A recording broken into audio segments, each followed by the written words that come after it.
So, as we start recording, I'm gonna say this. Why the hell is your goddamn CrossFit named after the actual expansion of the game? What are you doing?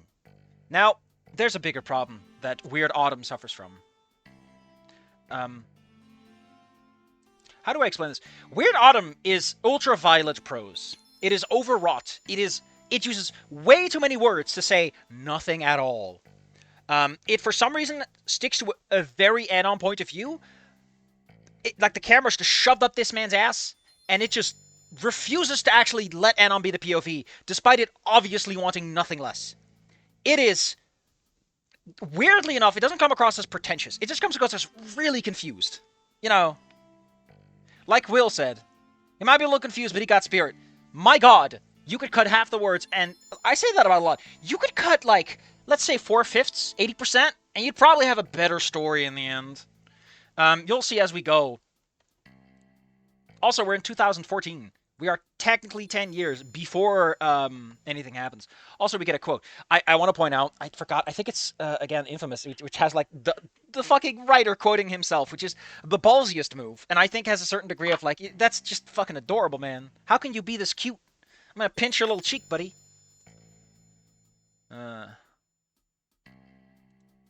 I had a really bad time. Let's put it like that. Not like I was being depressed or anything. I was just creatively just completely sick and tired of myself. I looked in the mirror and I only saw a man who could shout about things angrily. And I wasn't making anything, and I just felt so mad. It felt like a one-way street, you know. I'd lost my passion. So how about we do this? Like I said, we'll get back to One Kiss later. I've uploaded a bunch of stuff that I recorded in my own time, and I don't want to, like, record or stream Chapter 8 when we're not even... Like, where are we with the uploads? I don't know. I don't keep track of that stuff. I don't have a little schedule on my little list, you know. No, you can't have a robot puppy because it's a scam. Oh, no! Atomic Shrimp, why must you ruin my life? Batman vs. the Punisher is a no-kill rule a joke. Well, it's the Joker. He loves jokes. Where are we with uploads? Yeah, we're in Chapter 5. I'm not doing Chapter 8 until we're, like, Chapter 6, 7, which should take a couple of days. And so next stream, we'll probably get back to it. But I want to show this off because I've been looking for some random fics, and there's a couple that are like, yeah, that's neat. That's what I like in fan fiction. It's got a little bit of zest, a little bit of energy, a little go-get-em attitude. But my god. This is like... Okay, listen. I mentioned before, there's another fic I mentioned, and I think it's called, what was it again? Living Memories? Which is also really overwritten in a bad way. But Living Memories at least has its feet on the ground. It's overambitious before I'd call it pretentious. That luxury I don't extend to Weird Autumn, which is just unapologetically... Well, you heard me, right? I keep forgetting the misconnection is just done. I need to read it. Yeah, Living Memories is the one I'm thinking of. Oh, that's also done! Holy shit! Oh no, they're splitting it into parts. Living Memories, our time together, 7 months after prom, after the departure. Man, I can actually finish Living Memories. What a weird idea that is.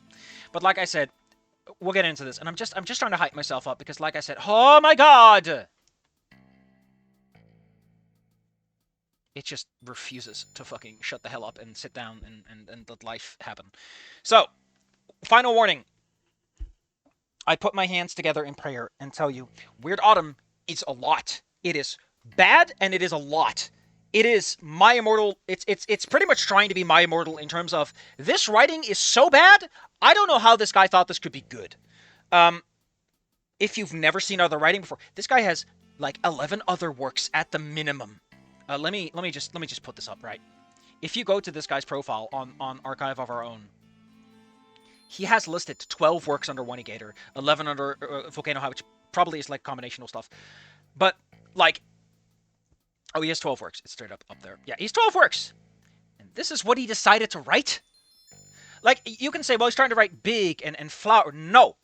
He does not write big and flowery. He does not write inspired or ephemeral. He doesn't write anything. He writes hot garbage, and it just comes out in big fat chunks. So, you might notice, you know, I complain a lot about this, right? I complain a lot about fics that are like, new line, new line, new line, new line, where the descriptive text and the quotes are separate. or where it's like one line and then another line. It's like, just make that one paragraph, my man. It's not stylistic, or if there's no structure.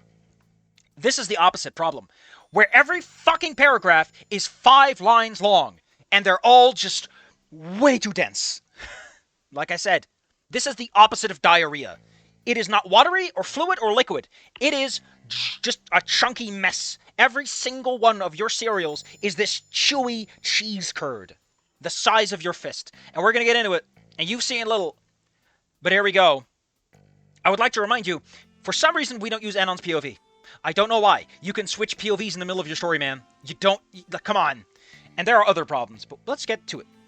Let's start. I think with the original upload, I'll have to put in like a little like, hey, 6 minutes in is when we actually start. So I'm gonna wait until it's 6 minutes, so that way the time, makes sense. August 31st, 201,000,2014. Remember, that's technically 6 years before Snoot game happens, which I think is 2020, and 9 years before 1E, which is 2023. I don't know if it's the same M, because my brain doesn't have the capacity to record secondaries for this stuff. Mr. Stroomer's back with more slop. My friend, I brought you the sloppiest slop. Remember how I complain about nothing to something? This is nothing to something, but in a different way. I mean, at least unlike nothing to something, you feel like there's a cohesive idea behind it, so I'll give it that much. 2.5. Oh, wait, no, we're not Anon. We're not Anon, so I need a narrator. Holy shit, we're actually doing third person. Ugh.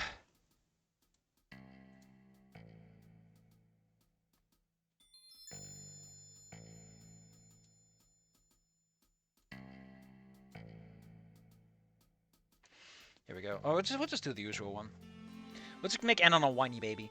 2.5 months. It took Anon nearly the entire summer to convince both himself and his parents that he had enough of his past school. His life was in a perpetual loop of... I mean, fair enough. Get into school, do something stupid to have his entire dumbass life revealed to the masses, and try to remain intact until before school ends. Before school ends? Why not until school ends? Beg his parents to change school. Rinse and repito. Even though what happened there was not the biggest of his troubles, he still wished to start anew to get everything from the get-go. I mean, I kind of like this. This is a very nice alternative Anon, right? It's like this Anon is a little perfectionist crybaby. He does something bad and he's like, no, my life is over! And then he just... I like this. I like how this makes Anon sound like the biggest damn loser you've ever met. I don't give this Anon anything.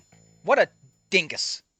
His mistake was to believe that his parents really understood what he tried to say. What he wanted was a place where no one would know who he was, and where no one would bother him about his past. And what happened was the poor human kid was shipped on his way outside of town to a place called Possum Spring. I kind of like this. This really feels like, what is it called? Black Mirror? Like Twilight Zone? Like, this is the story. This is the story of a man by the name of Anon E. Moose. He is about to descend into the madness that people have named Possum Springs. And I kind of dig this. This isn't the problem, though. Don't worry. You have time to put on your waders. Have you ever heard of the useless Anon fic? It's basically Anon gets his guide to a fancy world. Okay, but is it at least ironic or self-aware? Any POV is a good POV. There are some concerns with certain types of POV depending on the story you're trying to tell. And you really shouldn't mix omniscient third person with first person. That's, the information conflicts for the reader can be a bit confusing. But for the most part, you can just do whatever the fuck you want. From the technical point of view, this was from the technical? Like The Wire? Technically speaking, you mean? This is exactly what he wanted. He is now in a place where no one knows who he is. He'll spend his last year among those who'd never ever know about him. So, who wouldn't ever know about him? How? They're about to meet him. He's going there. Like wouldn't ever is like the future. He's not going to introduce himself, which is weird, because later it's like Anon clearly wants to make friends. The problem lies in that exact sentence. What? He is stranded for an entire year in a city miles and miles away from his useful, blissful life of constant shitposting, and tomorrow he'll go to school not sure what to expect. And what is there? And is there anything to expect? I should probably emphasize that, man, because that's the point. So far, it's a little heavy, right? It's a little heavy. It's a little chunky monkey, but this is fine. If you're a starting writer, I'll give you a pat in the back. That's all right. You get to the point, right? This is a little goofy, but it makes sense for a third person to kind of ham it up. Whoever this third person is, they don't like Anon very much. They're kind of giving him the slack. They're slapping him silly. But either way, he's here now. The last year of high school, the far away from home. Marvelous. That's like a page. You might want to start getting to some points, maybe. The human stirred out of his sleep. I'd sooner say from his sleep. His eyes slowly opened up in taking and take. Oh, we're doing present tense. I don't like present tense with third person narrator because it's really disjointing. Like, is the third. Are Garbo and Malloy just in the room? His eyes open. If we're going Garbo and Malloy, we might as well do that. His eyes slowly open up and take in the violet light of the bus. And now everything collapses. I'm sorry. Rubbing his optics? I don't know what to listen. Hold up. Let me tell you this. That's not even the right word, man. Oh, archaic humorous the eye. Ah! Trademark in the UK, a device fastened to the neck of an inverted bottle for measuring out spirits. So this is a joke? Why? Does this person not like Night in the Woods? Why would you write about it if you don't like it? Also, Night in the Woods is not overwritten. Night in the Woods is wordy, which is different. It's wordy because it's very much these characters' trains of thoughts, and this isn't that, is my problem. If you wrote Night in the Woods and you kind of hand that up, that'd be fine. This isn't any of that. This is very much a third thing. Rubbing his optics, which again, what a weird choice of words. He blinks a few times, wow, getting accustomed to the brightness, and looks around. Not a single person in sight. Wouldn't he already know that? Anna, you've been in this bus the whole time. We're now in 2077. Hell yeah, man, he's got robot eyes. His soul slowly sinks inside of his chest. There's a reason people say heart, because the metaphor works better. Pressed down by a tide of fear. Why is it so empty? Google Docs loves complaining to me about contractions that don't, it's like, no, you can't contract anything other than pronouns. Like, fuck you, Google. Did he take the wrong bus or something? How sleepy are you? No, it couldn't be. It was the only bus on that station that took him here. Why was it so damn empty here? If that's Anon's thoughts, maybe you should make it clear, because why is your narrator swearing?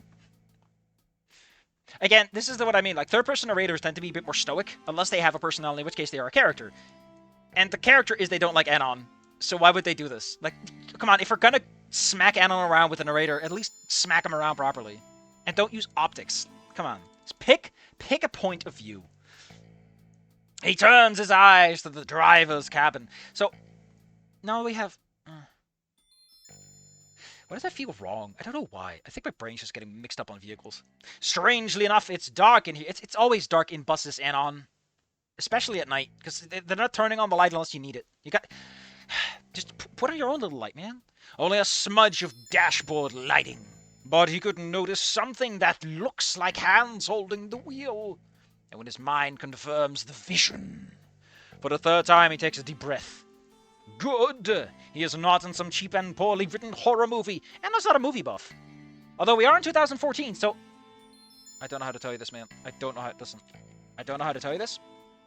But we need to establish an important, and very important baseline. So...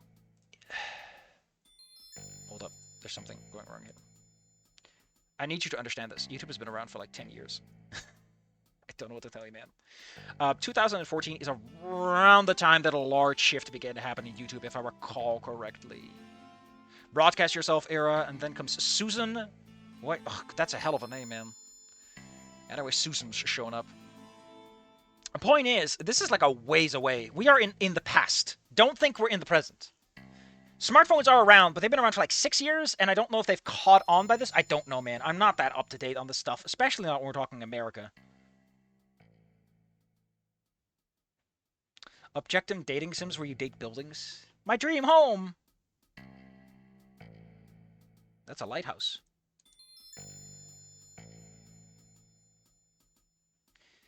I've enjoyed my... God damn it. What is this guy? God dang it. That's cute. That's kind of cute. All right. What a weird way to introduce this. But all right, it's fine, right? It's fine. That was until he looked into the window. You look out the window. The window is not what you're looking at. It's just dark. And don't worry, it's about to get really, really goofy. There is no way to explain, to describe just how thick this darkness is. It's like they're time traveling or something. I love how abysmal that line is. Oh! There is no way to explain, and then as a sort of like, to describe just how thick this darkness is. What a shit line. What a garbage line. It's just dark. There's no way to explain it. It's just dark. I guess. It's like I get it, right? Someone who's lived in cities a lot, the how dark the countryside can be is a lot. But unless there's clouds, like the moon is pretty bright, for one. But two, you could try. Like, the purpose of writing is to describe things. Right? And if you're not doing that, you're doing it for horror. And you just poked fun at that idea, which is weird. Like, thematically, we're kind of all over the place.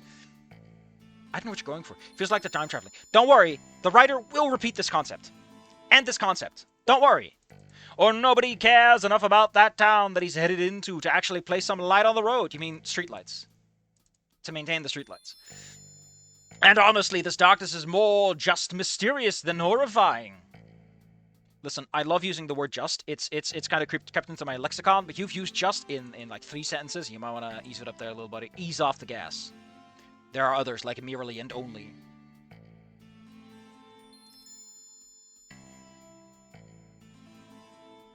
Also, like, what? It's a mysterious darkness. Is the point that Anon is traveling through time? Is the point that he's actually traveling through time? Is the point that Anon is going somewhere that doesn't exist in space? That is just sort of in a pocket dimension? Because I feel like you could home in on that and describe Anon's stomach and the fear in his head and the slight twitches and the desire to leave the bus. Instead of this really disconnected and disinterested description. Honestly, the darkness is more mysterious than horrifying. What a disinterested sentence. Also, didn't you just say it's hard to describe how thick this darkness is? It's mysteriously thick, not horrifyingly thick. He doesn't feel scared staring into it. Maybe because it's too thick to be hostile. Oh no! That's... Sora, I think I know how we can fight the darkness. We just feed it enough bullshit that it just gets too fat to move. Like a fat apex predator that cannot stand up on its paws. Isn't the whole point of, like, overcoming grand darkness that it is so massive? You know, kind of like Cthulhu? Like, isn't the threat of something large that it doesn't need to move quickly to get you? Like, it'll just roll over and you're dead? Also, you're in a car. Couldn't you describe him as, like, you know, the feeling of being in a vehicle that's moving through the darkness? Because he's not sitting still. He's not in a house gazing outside at a darkness that encompasses him. He is moving through it. It feels like home, and the moment he got that comparison... Anon, where do you live that there's a fat apex predator made of darkness outside of your house? And the moment he caught that why did he catch it? Who's making it to him that he has to catch it? His mind immediately went back to half a day. Half a day? Jesus, we're making some time jumps here, buddy. Woof. Very ambitious. He packs his small belongings, not his big ones. The big stuff stays behind. Which, fair enough, but, like... Why are you being specific? His parents looking at him. His father tells him that his other stuff would be moved in the next few days. Oh, God, this is what I mean, right? Also, shouldn't there be an and there? And tells him that this is his... Jesus, I hate that. I do use it too. It's necessary sometimes, but I hate this is his. Blech. Last chance at school. Oh, no. And that he shouldn't have fucked up like he fucked up many times before, etc., etc. Cthulhu is not omnipotent. He just exists on a plane of existence where compared to us, he might as well be. I think is the point. Like, the idea behind Elder Gods is that they are really, really large. Real large. And it is their tremendous size and interdimensionality that makes them terrifying. And also, with things like Miko and stuff, they know more, or they operate on physics that don't quite make sense, but they're not necessarily omnipotent. Otherwise, you couldn't kick Cthulhu in the shins, you know? Like, you can push Cthulhu around a little bit. You can summon him, you know? Also, I don't think Cthulhu cares. I think part of the idea is these things are so large, they have plans and ideas that just exceed human perception. Like, what Cthulhu plans to do is decades of time. And it's like, oh, buddy, you want me to, like... It's like if I took a minute out of my day to give ants a sugar cube. It's like, to me, it's a minute. I don't give a shit. I got hundreds of minutes in my life. It's the same to Cthulhu. It's like, oh, you want me to, like, throw a city for, like, a couple of years? Sure, man. It's like my lunch break, I guess. That's part of the thing. It's like, it's beyond us. Also, Cthulhu isn't even the god. I would like to point out that Cthulhu is the emissary. He's the guy that shows up and goes, "Hey, buddy, you want to meet my boss?" And he goes handshake and everything. If I recall correctly, one sentence he said reverberates inside Anon's skull. A bit too hard for him to ignore it. Why his skull? Army or college? Army or college? I don't care which. To get his mind off of things, Anon pulls out his phone and opens the browser. Tabs upon tabs of boards are open. Why are the... where's the point that he's opening those tabs? Ugh.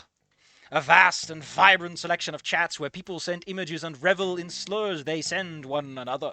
This time around, Anon decides to bait the obvious underage poster. Oh no, he's picked the wrong choice at the beginning of the game! The moment he's ready to post his meticulously written reply, his phone loses connection to the internet. You can find it on the inter... He tries to refresh the tab again and again, to no avail! The real horror is the connectivity. And I mean that. No bars at the top of the screen. Did they pass the last cell tower hill? Something! Pennsylvania is much more barren than he thought.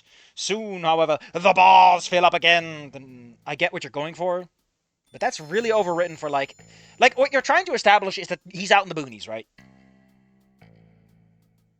The size, when you say yes to the Eldritch God... Yeah... The visitor in Look Outside is a big boy. He's a very chunky monkey. And we don't even see all of him. If I recall correctly, we're cut off before we see everything. Because I guess our RAM is just full of seeing him. Anyway, a few taps and he's looking at the route from his hometown to Possum Springs. The hour representing him goes a bit too fast for his taste. Are they on the Autobahn, or is this road in particular... Or this road in particular does not have speed limits or radars, or just... What? Hold up. Like, I get what he's going for, like, it's the boonies, right? But what an overwritten way to establish that fact. Just mention that his connectivity falls out every once in a while, and it's really annoying. Like, establish how Anon feels about it.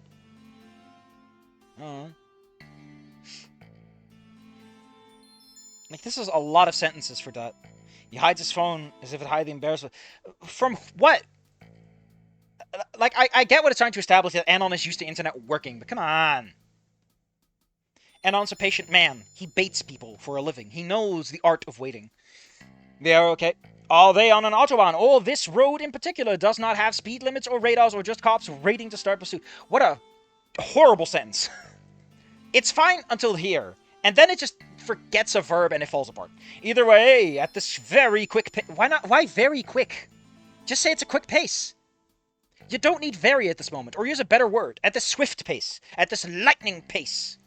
They'll be there in about 10 minutes. Impressive. Anyway. As he looks at the map of the small town, he thinks about all the schools he'd been to. Some of them were better, some of them were worse, some of them had people that shared Anon's mind. Some of them didn't care about Anon's existence, which is a pro not a con. But there's one huge caveat to all of them. They all sucked. Wow. No matter how much better they compared to each other. Why is that one another? In reality, they all sucked. And he could only hope that this school would not suck. Yeah, you already established that Anon's looking for a place that meets his expectations right out of the gate. He doesn't want to work at anything. He doesn't want to work at making school experience better. Which, like, again, the core point of original Anon is that he leaves after his apathy cannot save him. At least not suck harder than any other school he's been to. No one wants to enter 13 years and step into adulthood out of a bad school.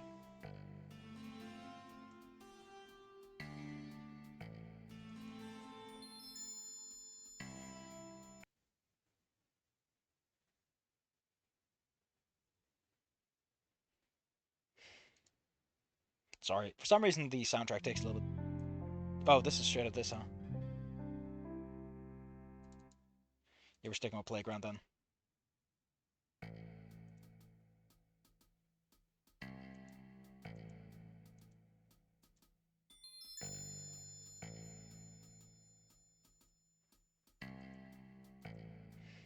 The music's so good, man. I hate that I talked over so much of it. Anon rests his head against the glass panel. It's not a panel. It's bigger than that. It's a fucking window, man. It's actually a bit chilly in here. What? Perhaps the driver decided that one person suffering from cold is nothing, so they decided to turn off the heating. Anon does not blame him. Is this even Anon if he doesn't blame the driver?